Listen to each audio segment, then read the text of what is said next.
नमस्कार, आप सभी का फिर से स्वागत है।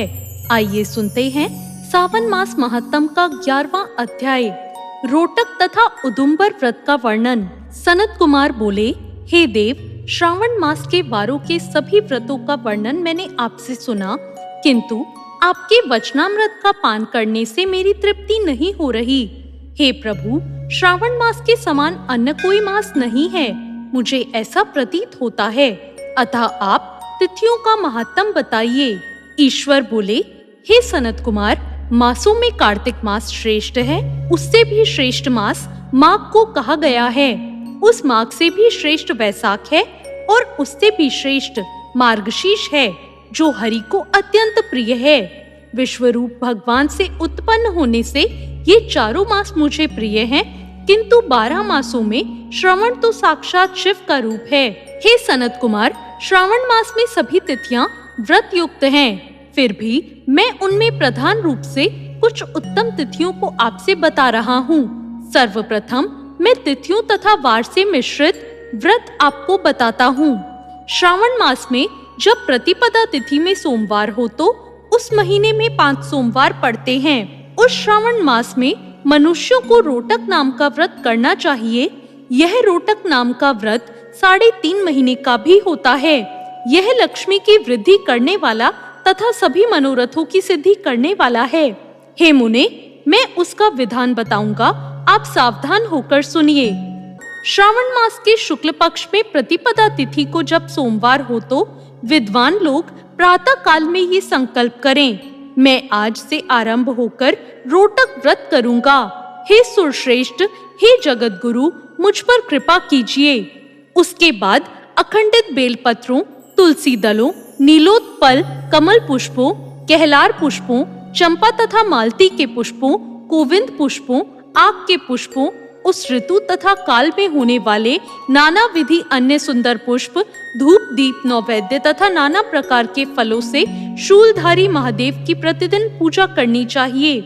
विशेष रूप से रोटक का प्रधान नैवेद्य अर्पित करना चाहिए।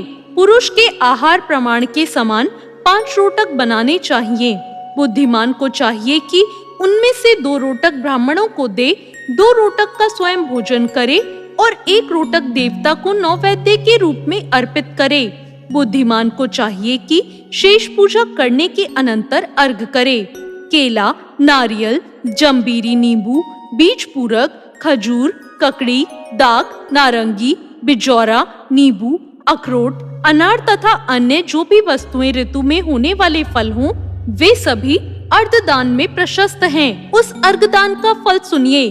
7 समुद्र सहित पृथ्वी का दान करके मनुष्य जो फल प्राप्त करता है, वही फल विधान पूर्वक इस व्रत को करने वाला पा जाता है। विपुल धन की इच्छा करने वालों को यह व्रत 5 वर्ष तक रखना चाहिए। इसके बाद रोटक नाम के व्रत का उद्यापन कर देना चाहिए।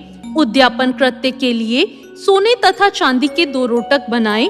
प्रथम दिन अधिवासन करके प्रातः काल शिव मंत्र के द्वारा धृत तथा उत्तम बेल पत्रों से हवन करें। हे तात, इस विधि से व्रत के संपन्न किए जाने पर मनुष्य सभी वांछित फलों को प्राप्त कर लेता है।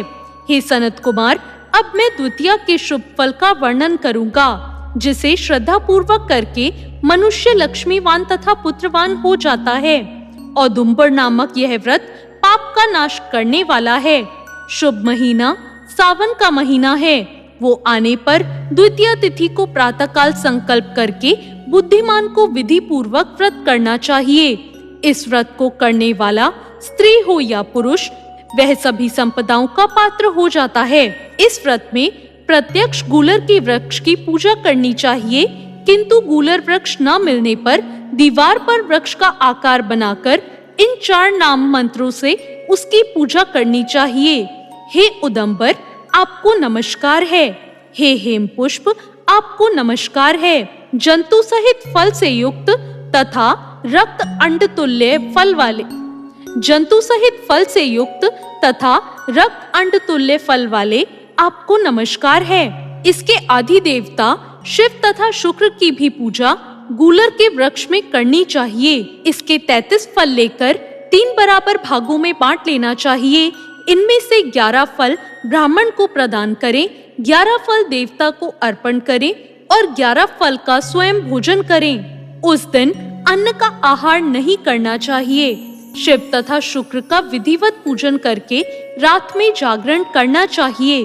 हे तात, इस प्रकार 11 वर्ष तक व्रत का अनुष्ठान करने के बाद व्रत की संपूर्णता के लिए उद्यापन करना चाहिए। स्वर्णमय फल, पुष्प तथा पात्र सहित एक गूलर का वृक्ष बनाएं और उसमें शिव तथा शुक्र की प्रतिमा का पूजन करें। उसके बाद प्रातःकाल होम करें। गूलर के शुभ, कोमल तथा छोटे छोटे 108 फलों से तथा गूलर की समिधाओं से तिल तथा धृत सहित होम करें। इस प्रकार होम कृत्य समाप्त करके आचार्य की पूजा करें।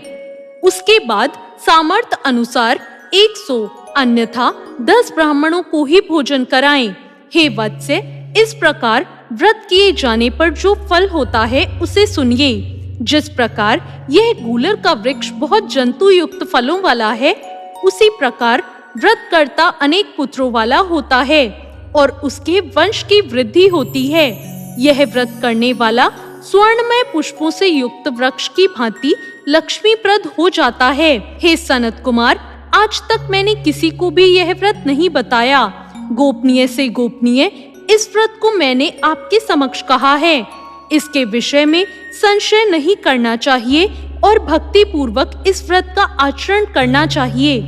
इस प्रकार श्री स्कंद पुराण के अंतर्गत ईश्वर सनत कुमार संवाद में श्रावण मास महात्म का 11वां अध्याय पूर्ण होता है। तो ये था 11वां अध्याय। आपको ये अध्याय कैसा लगा, कमेंट करके जरूर बताएं। चैनल को सब्सक्राइब करें और वीडियो को लाइक करें। ओम नमः शिवाय।